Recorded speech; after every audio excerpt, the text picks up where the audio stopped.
મિત્રો, લોકસભાની ચૂંટણીને હવે માત્ર ગણતરીના દિવસો બાકી રહ્યા છે. ચૂંટણી પંચે પણ લોકસભાની તારીખો આપી દીધી છે. આ દરમિયાન અનેક પક્ષો દ્વારા પોતાના મોટાભાગના ઉમેદવારો પણ જાહેર કરાયા છે, જે પોતાના ચૂંટણી પ્રચારમાં પણ લાગી ગયા છે. ત્યારે તમને જણાવી દઈએ કે રાજકોટ લોકસભા બેઠક ઉપરથી ભાજપે કેન્દ્રીય મંત્રી પરસોત્તમ રૂપાલાને મેદાને ઉતાર્યા છે, જે હાલ વિવાદમાં જોવા મળી રહ્યા છે. મિત્રો, કેન્દ્રીય મંત્રી પરસોત્તમ રૂપાલાએ પાછલા દિવસોમાં ક્ષત્રિય સમાજને લઈને વાંધાજનક ટિપ્પણી કરી હતી, જેનો ક્ષત્રિય સમાજ દ્વારા વિરોધ કરવામાં આવી રહ્યો છે. ત્યારે પરસોત્તમ રૂપાલાની વાંધાજનક ટિપ્પણીનો વિરોધ દિવસે ને દિવસે વધુ વકરી રહ્યો છે, જેને પગલે ક્ષત્રિય સમાજની 5 મહિલાઓએ આત્મવિલોપનની ચીમકી પણ ઉચ્ચારી છે. મિત્રો, જોહર કરનાર મહિલાઓને મળવા આવેલા કરણી સેનાના રાષ્ટ્રીય અધ્યક્ષ મહિપાલસિંહની અટકાયત કરવામાં આવી છે.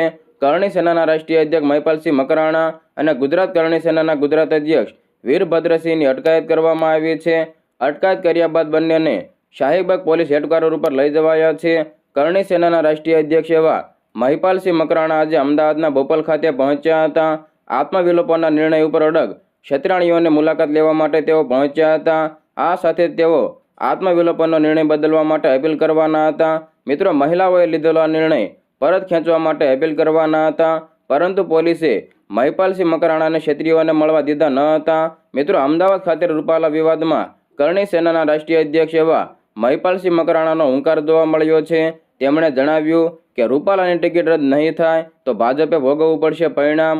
આ સાથે કરણી સેનાના રાષ્ટ્રીય અધ્યક્ષ મહિપાલસિંહ મકરાણાએ વધુમાં જણાવ્યું કે કમળનું ફૂલ અમારી ભૂલ સૂત્ર લઈને અમે નીકળીશું. મોદી શાહે રૂપાલા અંગે નિર્ણય લેવો પડશે.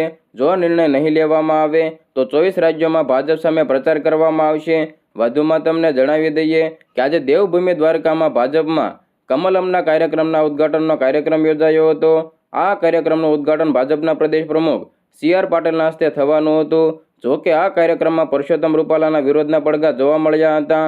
CR પાટીલ એક તરફ ઉદ્ઘાટન માટે રિબિન કટ કરી રહ્યા હતા, તો બીજી તરફ વિરોધ કરનારાઓ કાર્યક્રમમાં ખુરશી તોડી રહ્યા હતા.